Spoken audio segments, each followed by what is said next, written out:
it's not going to be very exciting as a print. Yeah. So how do you see someone like me, and I also do functional fiber, how can this program help me? Yeah, it's every little niche has its own issues that are either, help it or hurt it, right? And will you not be able to sell prints? No, you won't be able to sell prints. So do we need to focus on how we're going to build out your pricing lineup? Yeah, we do.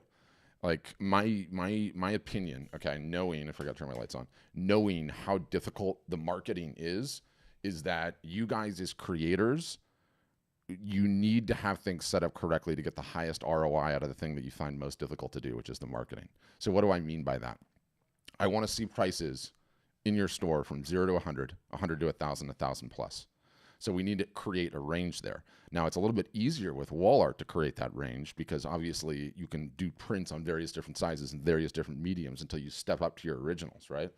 But when you have all of those that pricing range covered, you end up acquiring the most customers out of your marketing efforts, right? Because you have a little something for everyone. So knowing that quick, statement, kind of talk to me about your pricing, where it range, what it looks like currently. Thank you. Oh, did you hear me? I was. What does your pricing range look like currently, Constance? Like when? Um, I go anywhere from $50 up to $3,500. Yeah. So I you've try got to have price points all along the way. I'd say the average prices are probably 300 to 500. good, good. Yeah. So that's a good range. Yeah. So you'd be covered. I mean, I've got customers selling books and CDs, and some are selling classes, and some are taking people into national parks and showing them how to do photography. Like, at the end of the day, the website is really just an e-commerce store. You can sell literally anything in there. So I don't think it would hurt you from that perspective. The more important piece is, you know, the constant, nonstop, reinforced coaching, week in, week out, all year long. Um, you But know, how do you find something, anybody I've ever talked to, they never talk about how do you find those customers. On Instagram, all my followers are other artists. of course, of They're not course. my target. So So annoying. how am So I going annoying. to find those people? That's been my mystery. Yeah, so it's not a sexy answer. It's regular and consistent marketing, working on the right things. There are buyers on Instagram. You need to be taught how to find them, which comes down to you're not posting enough, you're not posting consistently, you're probably just posting about the art and nothing about you personally.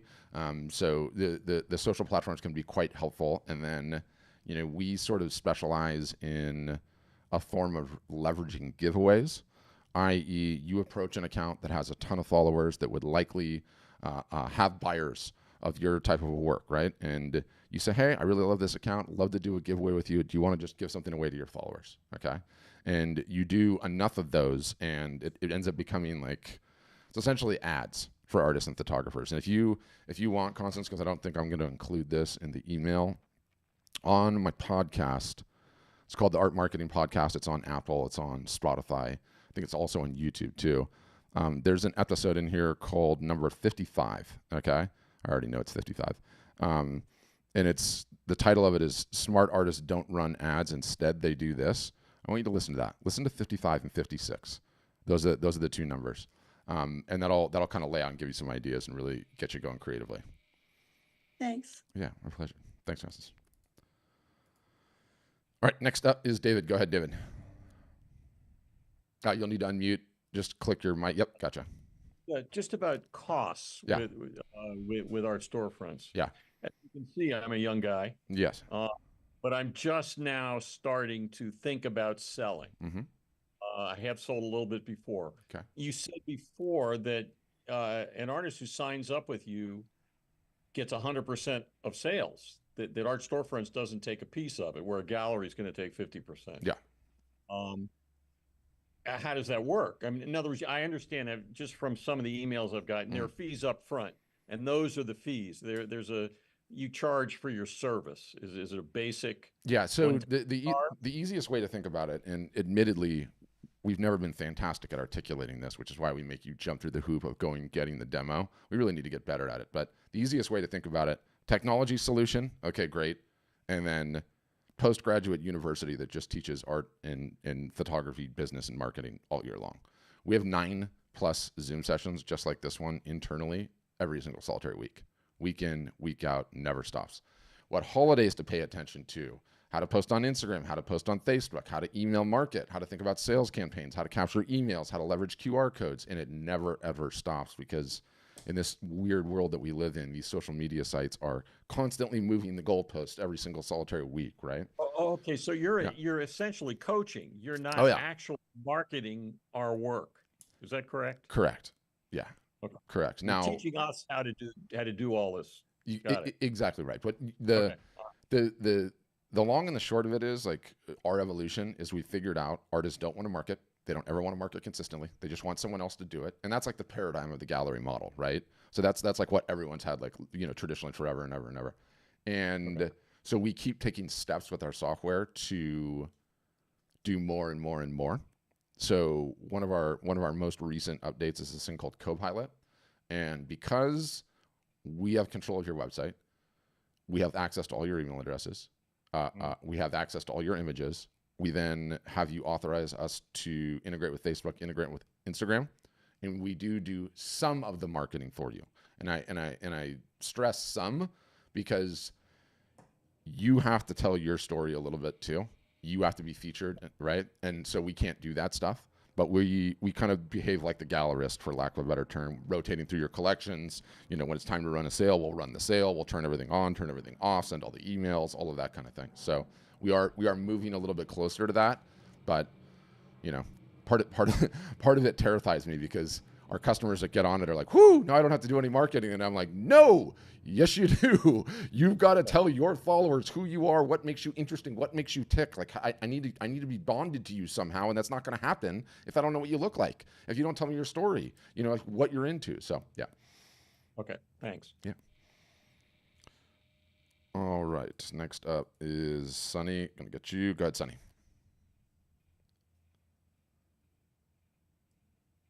You'll need to unmute, Sunny. Mic icon, bottom left-hand corner. Gotcha. Now can you hear me? Yep, gotcha. Oh, goody. I am a gallery. I have art that's by other people that's been left over from an old gallery that I shared with an ex, and I have a lot of it, and they're all, like Azules or Pinots or Bob Barley's, and a lot of them were hanging in my pediatric office before I closed it, and a lot of them are in a house that I closed, and I have a lot of nice stuff, but it's not my individual art. Yeah. So I'm a gallery, and I'm not sure how I can go about advertising the gallery when I'm, not in a brick and mortar anymore. And but at the same time, you get on and make those little short videos about one piece at a time, or yeah, a lot of the stuff you would do is extremely similar to what the artist would do. But I think the more important question, what is your goal for the gallery? Like, what's going to happen when you shoot through your entire collection? Are you going to go out and buy more art or bring in more artists? Or I actually have more than I've put on. Yeah. But are you really trying to build a brand and have a business for, like, the rest of your life that's growing every single solitary year? Or is it like, once I get through the collection? I do have a problem with buying art. Yeah, I do keep buying art. That's awesome. Everyone's like, "What is her number? How do I get in touch with you, Sunny?" Oh, that's funny. But a friend of mine, he's a photographer, and he comes out of Truckee, and he puts a lot of his own ads up, and he took pictures of all my art so that I could load it, and he's really good.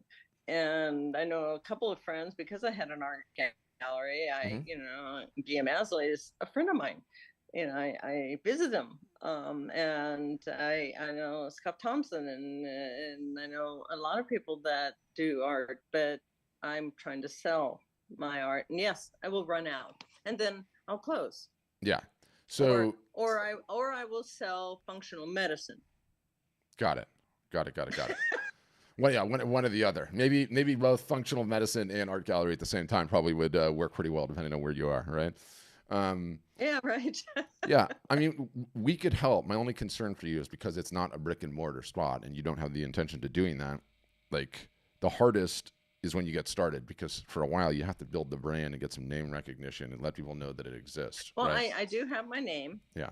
And as it was Art Obsessions, but it's called My Art Obsessions because I'm the one that made up the name, and I've just added my in front of it.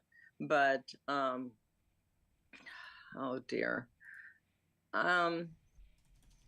Yeah, being that I have the art and it's all in a place and it's kind of not hanging on a wall, Yeah. I have to go to it, to show it again on like a video.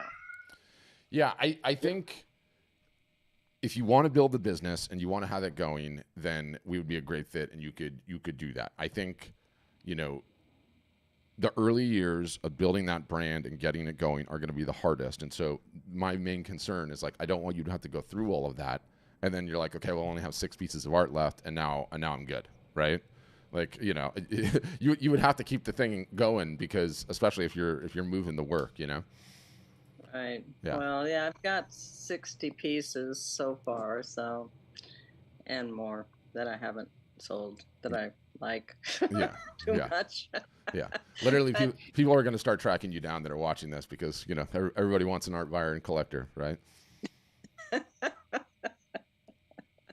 Need to sell some first. Yeah, need to sell some first. Did you get a demo and see? I got a demo, but there's some wrong things. It says click about the artist, and the picture that it's showing isn't the artist that it comes up under about the artist. So there needs to be some tweaks done to my page to fix it. Got it. I'll have somebody reach out to you, Sonny. Oh, thank you. I would appreciate that. Okay, thanks for the questions. All right, Rebel, you're up next. Go ahead, Rebel. Hi, I'm very small time. Like, I just started painting last year, but found I was very good at it. Okay. And I was really just painting for myself. But then the more people saw my painting, they were like, man, you need to sell this. This is really good stuff. Yeah. I am mostly known in the art community as a spoken word poet, quite well known in the poetry and literature community. Mm-hmm. And I'd like to match the two. Okay. But I have no idea how to get started because I have a very small collection right now. Yeah, that's okay.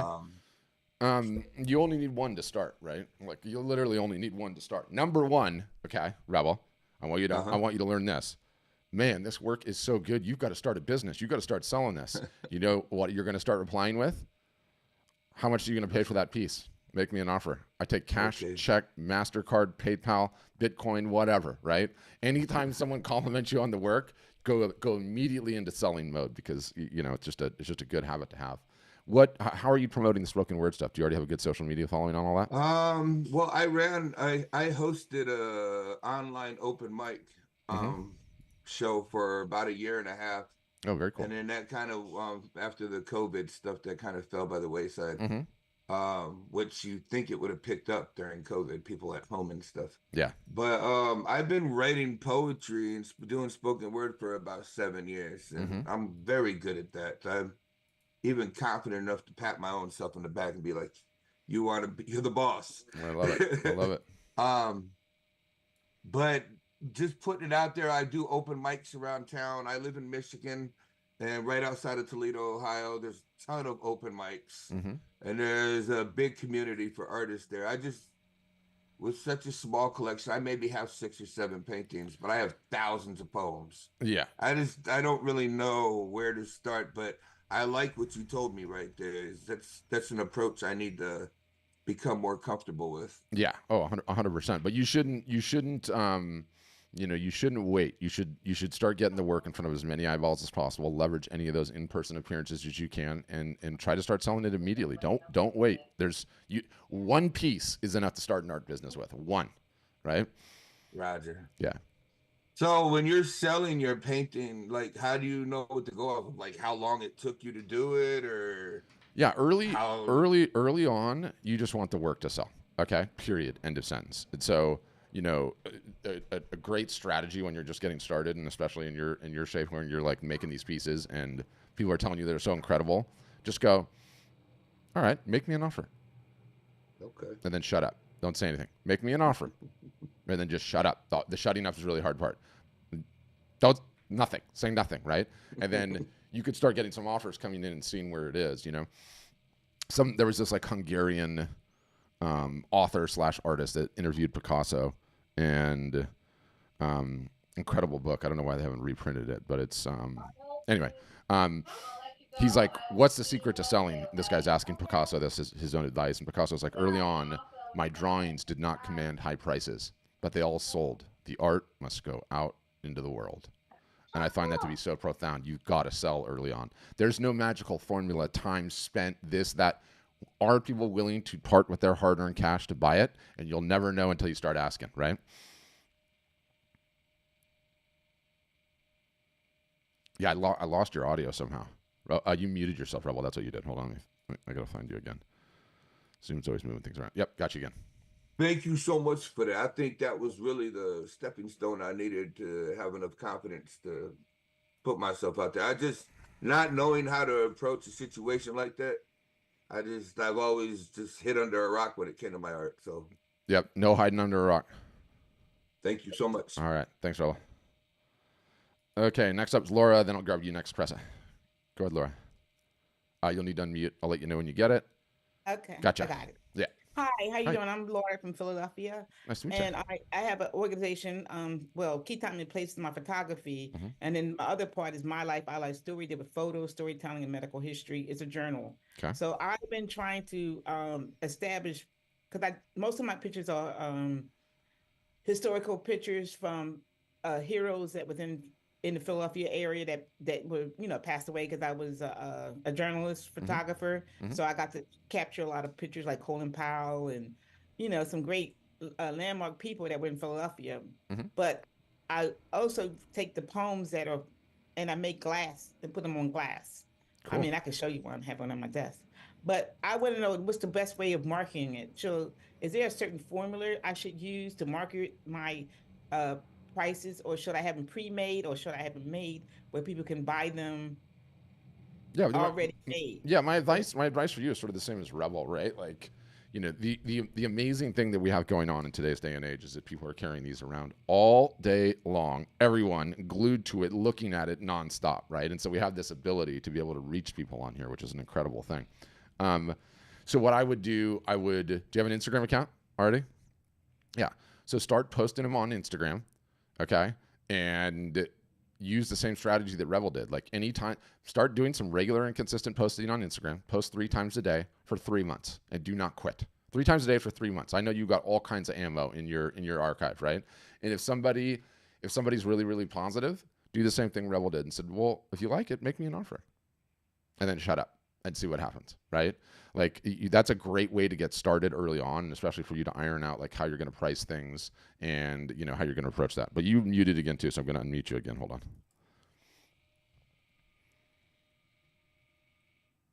Anyone that There we have go. any back. Okay, because that's the one thing.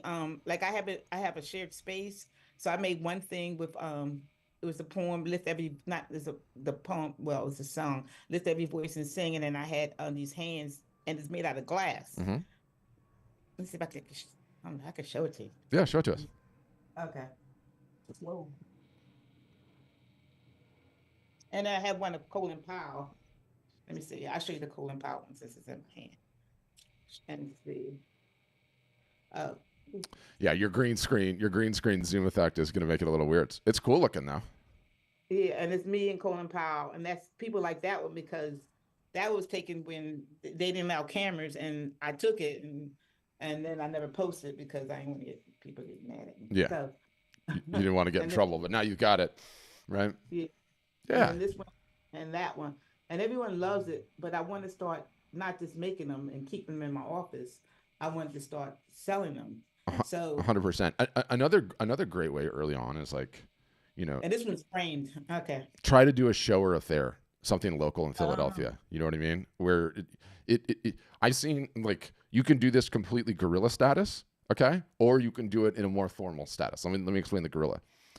Okay. Like I encourage people to have a garage sale, okay, and then put the art in it. because you're going to get a bunch of eyeballs and you're going to have a bunch of conversations and a bunch of people are going to see it. That's totally free, right? Or if you geographically live on a busy street and you can get away with it, just set up a table and put everything on it and sit there and try to have a bunch of conversations, right? That's like the more guerrilla way to do it.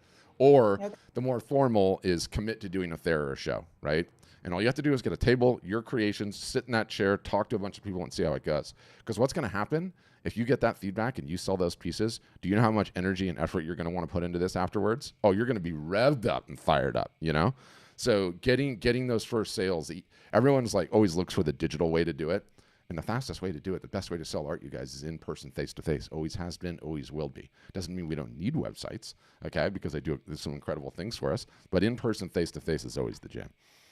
You know, I'm gonna take advantage of that because in June they have they call it a Doom Day in Philadelphia, and that's something because I know I want to go somewhere where I can bring my art and I can set a table out. And I would love to do that. Not bring a whole lot of pieces, just enough to carry and sell. The only thing I don't like about that idea is I don't want you waiting till June. Oh, I'm more looking for April Day in Philadelphia. What do we have going on April Day in Philadelphia? Giddy up, let's go.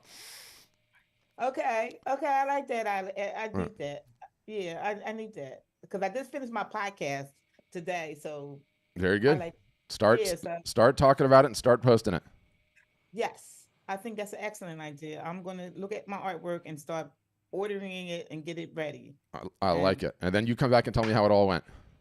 I would definitely do that. Thank you. All right. Thanks, sir. Okay, Pressa, you're up next. Awesome. So I want to say I'm new to the art market. I've been professionally painting for 15 years. Did a lot of commission work. So like my work in the past kind of varied because people would ask me to paint all sorts of things. Yeah. Now in the last few years, I've been trying to like specifically focus on my series of work so that I have a cohesive style kind of that's been more implemented into my work. And I do mural work a lot. But I want to upgrade. I want to go to the next level. I want my website to look a lot better, which I've been working on. But then I also see like my marketing's been struggling. That's why I'm on this webinar now. Yeah. And I do have a network of people following me and collectors, but I do have a small niche of people that can afford my work. So I want to start implementing more like prints and things of that nature. And I've never had my work available in print format before. So I'm kind of starting in researching and how to do that to be. Yeah. So here's one of my pieces behind me, but. Yeah, it's beautiful. So you started out by saying I'm new to the fine art market, but you've been a working artist for 15 years already? No, I'm not new to the fine art. Oh, market. Okay. Yeah, I was like, what? I was like, you sound pretty experienced. Art shows and fairs and in person and in New York, in Miami, in LA. I just like been doing it. I have had galleries in the past. Didn't really like that because they take too much money. Yeah. And I didn't really feel like they marketed me as well as I could myself. Yeah. So now I'm trying to see if like having help outside of me doing everything, which has been kind of overwhelming, to be honest. Yes. Like, the part of the overwhelming part is coming to terms with it, because it is always going to be overwhelming. It is always going to be annoying. And the sooner we all embrace the suffering, the better, right? I'm constantly like with my customers, like, again, we've been at this for a while. My number one job is to just not get them to quit. Because I know if they keep the consistent marketing up for enough years, then there will be enough sales to fill up the emotional gas tank to know that this is like a part of being an artist and I have to do it. It's just getting people not to quit, because that overwhelmed feeling does not go away for a while, you know, but you can get better and better at it. Have you gotten a demo? Yeah, I've gone through the demo. I got the email. This is all new. I just got all the information a couple days ago. Got it. Yeah. So you can compare us to everyone. Being that you're a mural painter, you've done a bunch of that. Did you see Banksy's newest thing? Oh yeah. What did you think? Oh, his newest one that he did. Yeah. With the tree. Yeah. Yeah. What did you think? I mean, it's clever. Yeah. My type of work. I hate to say that, I would just like I just go like all out with my work. Yeah. Extremely high detail. So it's just a different style. I appreciate his artwork, but it's a little messy for my taste. Yeah, I'm just like fascinated, you know, by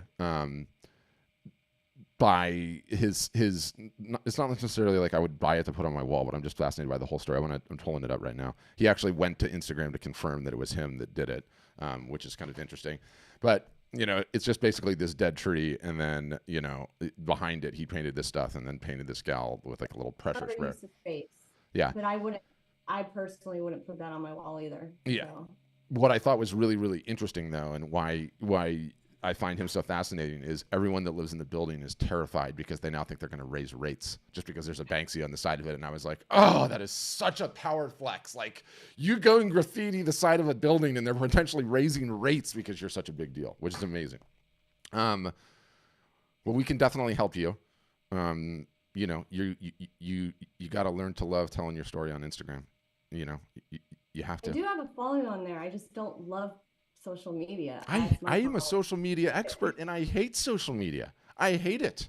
I don't post anything personally ever. It's work. Yeah.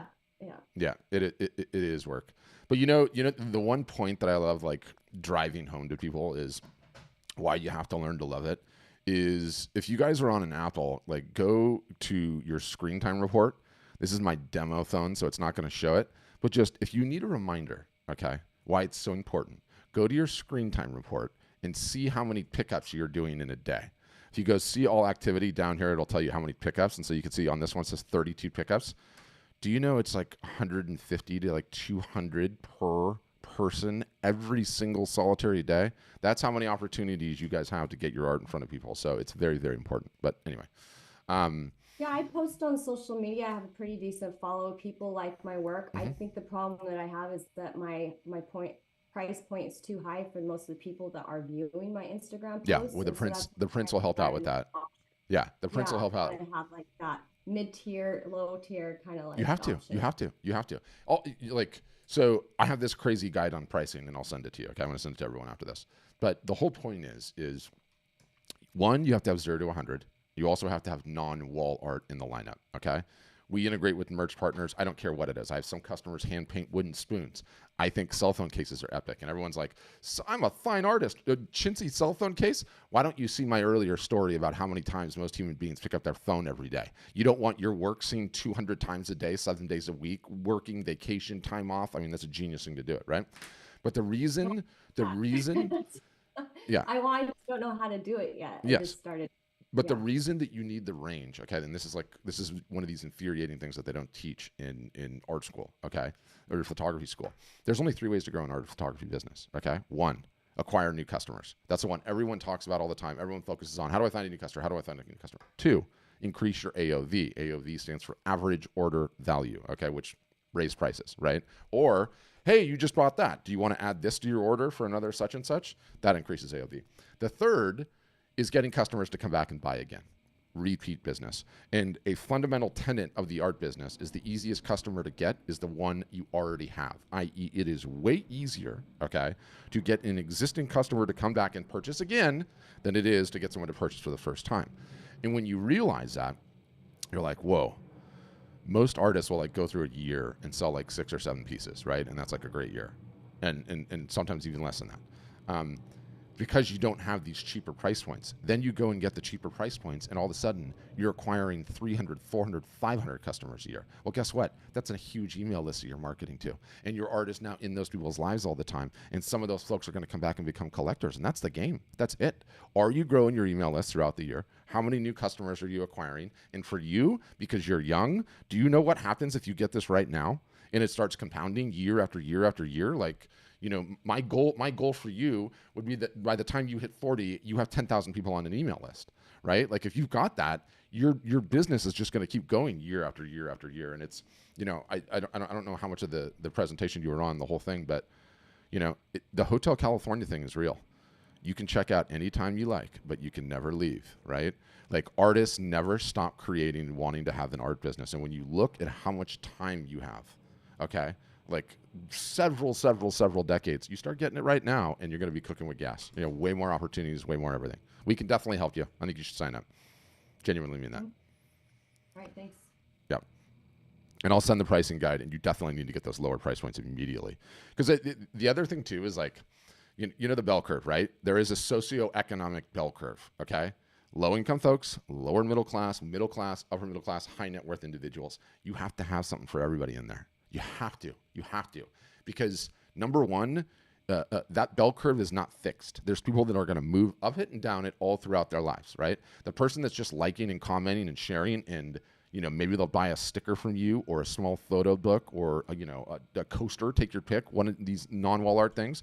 3 years later, they just bought their first house, and who are they going to come to? They're going to come to the person whose art they've been looking at every single solitary day, right? Like, that is just fundamental truths, and it's just as important to have something really expensive in your store. Like, let's say your original start at like $5,000. I'd tell you to put one in there for 50, because some people, that's nothing. That's a quarter for them. They're not even going to look at anything else. So it works on both sides, right? And the other beautiful thing is, we human beings are wired to make decisions on the basis of comparison. Right? So why the range is so happy. When you like create something and you're like, okay, at a minimum, this has got to be like a $2,500 piece. And somebody looks at it and they're like, yeah, would you take $500 for it? And you're like defeated, right? Because you're like, I worked so hard on that in so many hours. When you have the range of pricing, it almost eliminates all of that, because the human beings can see, her prints start at 100 and go up to 1,000. The limited edition prints go to 1,000 to 3,000, and the originals are 5,000. I get it now, right? It just solves for so many things when you have the range. So very, very important. But I'm gonna send that to you. Oh, you muted again. Hold on, I gotta unmute you. Hold on. This is so annoying. Zoom like automatically lowers. Anyway, you'll unmute again. Oh, so I was just going to ask, so do you provide those third parties that are going to provide yeah. merchandise? And yeah. Because I see different pricing points for different things, but I've never done it before. So I'm just like, I don't know who to go with. Oh yeah. We more than others. We cover 100% of it. You don't have to do anything. It all, like, once your images get uploaded, boom, you pick. We have Bay Photo on the West Coast, which is a huge printer, and they're amazing. And then we have another one on the East Coast. You pick one to use, and then we have a merch partner in this company called Guten. And you could sell whatever you want. I could care less, as long as they you do have everything, right? They ship it out and kind of like. You don't lift a finger. Not at all. Nothing. It's beautiful. Okay. Yeah.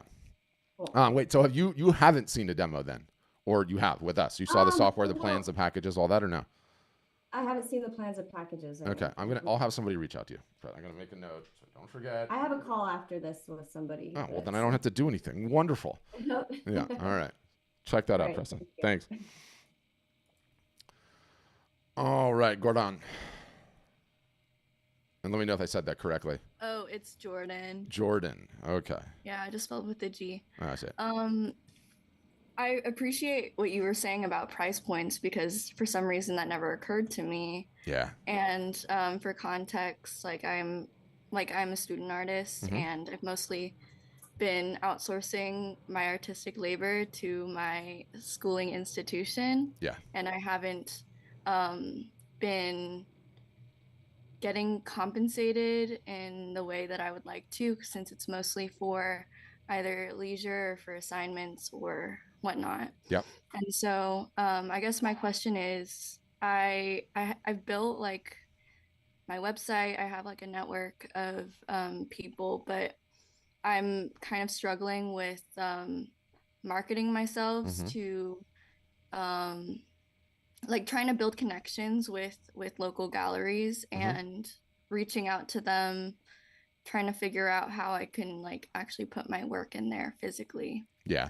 It's really counterintuitive and infuriating, and it all comes back down to, you got to be good at your marketing, because you know what the easiest way to get into a gallery is? When they find you. When they find you, right? Like, there's so many artists that are trying so hard to get into the gallery. It's kind of like the gallery has like their pick of whoever they want. And so do you know who the gallery picks? The ones that have their own following, right? Because if you have your own following, that means you're going to be driving your own demand, and that's how you're going to get into the gallery in the first place. Super counterintuitive. You don't want to be in the galleries anyway. I mean, there's a lot of different ways to become successful in this business, right? A lot. I don't believe the gallery model is the ideal way. I know some people really like that, but you especially for you, because you're super young, you want to get good at marketing now. You gotta dedicate your time to it. I know you don't like it. You're not supposed to like it. Don't worry. I honestly, I just don't want my art to be in the hands of the bourgeoisie. Like, that's kind of like my mentality. So I'm gifting it as opposed to selling it. Yeah, that's And not going to work either. Otherwise, that's a yeah, hobby. That's a hobby or a charity, right? And you mm, know, the problem is my dear, this the bourgeoisie, the ones that have all the money. that's true. You know, are you studying? What are you studying in college? Just out of curiosity, is it an art school? I am in interdisciplinary studies with a focus in anthropology and art therapy. In art therapy, got it. And no, let me guess, none of those classes in that entire education ever talk about how to monetize your creative talent, how to market Absolutely yourself as an not. artist. No. Absolutely not. That is why we exist, because you know, even that part on pricing, like artists need to learn pricing, artists need to learn negotiation, artists need to learn how to market. You know, none of those classes are ever taught in any college, and it's infuriating. Like what you're Same way they haven't taught me how to file my taxes or 1099s. Like I've had to figure out the whole yeah. filing my 1099s from like independent commissions, and it's annoying, but I'm Yeah. yeah. Yep. Thankfully there's accountants for that, right? Um, so Oh yeah, yeah. yeah, I'm sitting next to one. yeah. But I want you to subscribe to my podcast if you haven't already. Have you? All right. What's your podcast, man? It's called Art Marketing Podcast. Real creative name that, I'm aware. But here it is. You can see it up on the screen. It's on Spotify. It's on Apple Podcasts. It's on all of them. You know, this will absolutely, you know, help you, right? All right. Yeah. Sweet. I Okay. feel like I'm calling into a hotline. You are calling into a hotline. And if you ever see me live on any of the broadcasts and you have some questions, come ask. I love All right. helping. I'm gonna plug myself real quick and Please. then I'll hop off because Yeah. I gotta eat. Okay. But yeah, I'm amberartcollective.me on all socials. And yeah, thanks for answering my question. Yes. It really was like a straight shot of like something that I've been just literally asking to anyone who will listen. Yes. But no one has the answers. Yes. Well, I have some answers. Not all the answers. Some answers. But thanks. Period. Thanks, Fred. Thank you. Yeah. All right. Up next is Emilio. Go ahead, Emilio. Yes, hi. So I've been filming. I'm a specialized photographer of the Holy Land, Okay. and I've been filming for like 10 years. Question is like, how do I actually value a work of like 10 years? Like, how do I price this? How do I price it? Yeah. So you've been shooting in the Holy Land for the last 10 years. Are you shooting video? Or are you shooting stills, or a combination of both? Like, describe that to me just quickly. Curious. Both, yeah. Both. I shoot both. I'm like, I'm the second large library of the Holy Land in the world. Wow, that's amazing. Have you attempted to sell the work in any capacity so far? No, that's the first time. A friend of mine like referred me to you, Mhm. and I say, you know what, why not? I own like about a lot of stuff. Yeah. So the question is, how do I actually like? Do you do market worldwide because it's the Bible? I shoot only like 100%. biblical Yeah. stuff, Yeah. and Yeah. Christianity great is a spider. huge niche, massive niche. You know, Christians are diehard, and you also, I mean, you have the potential to sell into the Jewish, the Muslim, and the Christian communities, right? Because all three of them hold the place to be pretty dear. Right. Yeah. And Well, we own a library of 100,000 pictures, more than 100,000 pictures. yeah.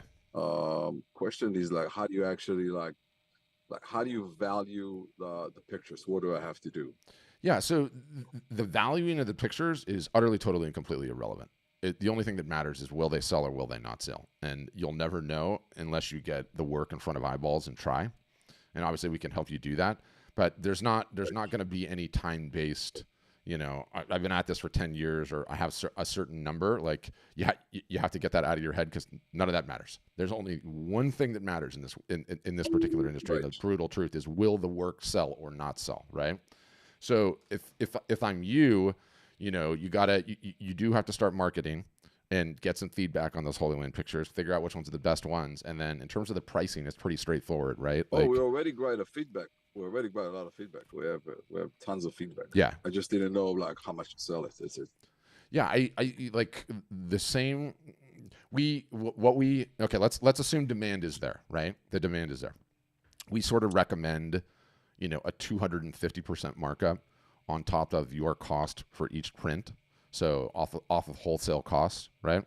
In your case, you might want to get some limited editions going right out of the gates as well. So you kind of want to decide on which ones you're going to do limited editions, and then you can start stepping the prices up, right? You know, you could start limited editions at $1,500 or $2,000 or $2,500, somewhere around there.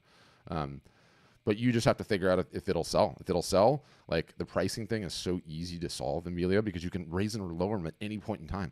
You know, at any point in time, it's a completely reversible decision pricing. So you just need to get over the will people buy this hurdle. Once you do, everything else is pretty easy. Yeah, and you do also do video, you say?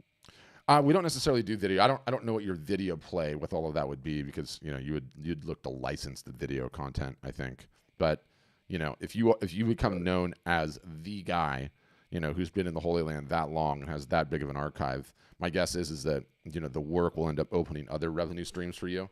You know, whether it's somebody wants to pay you to take them on a tour through the Holy Land, or they want to interview you, or they want to license your footage. Like, all of that will start happening once you start making a ton of noise with all the material. You know what I mean? Got it. Yeah. No, I'm definitely going to want to go with you guys. So I got to make a phone call. Yeah. Awesome. So do you live in literally Jerusalem, or you just go to Israel all the time, or what? Well, we have an offices in Jerusalem. Mm-hmm. We have an offices in Los Angeles and the Philippines. Oh, wow. Amazing. And are you literally doing tours too, or you just? No. I'm just photographing. No, I don't do it too. Yeah. Wow. Amazing. Yeah, it's funny, you know, James, who's on Facebook right now, he's like, you know, use the video to push your still sales. I don't know why it's not showing up. Why is that not showing up the right size? I'm gonna have to fix that later. Anyway, yeah, the video will become like remarkably helpful in your marketing. You know, like the fact that you have all of that put together, especially in, like, you know, short form content in today's day and age, like you're gonna do just fine with that. I got it. Okay. Yeah. But yeah, I would say if you haven't gotten a demo, Emilio, get one. Who recommended you? Is it an active customer? Just out of curiosity. Uh-oh, did I lose you, Emilio? I think I lost him. All right. Who else, guys? Questions, comments, concerns? Could be anything about anything? All right. Well, you guys are a shy bunch then. So I'm going to send you, and I see you, Scott. I'm going to send you guys, like I said, an email with all the follow-up stuff and the links and the bells and the whistles and all of the above. So that'll be super helpful. Emilio, did you come back in? I had you, and then I lost you. Thought he did. I don't know. We'll see if he raises his hand again. In the meantime, we'll go to Scott. Scott, go ahead. Okay.